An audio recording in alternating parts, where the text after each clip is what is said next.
क्या बंदूक बने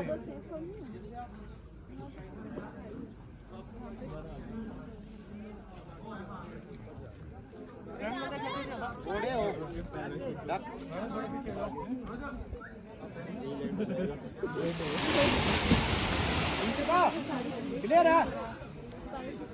कर सीधा करा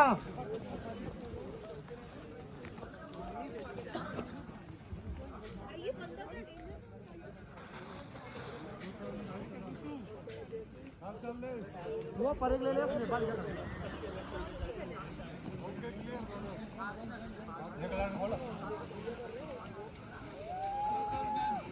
बहुत फराई डालू वैसे रिक्लाइन में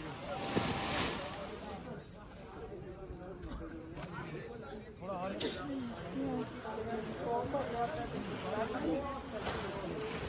सुनो भाई पीछे बहुत फराई बहुत लग रहा है आलू यार दो भी कर दिया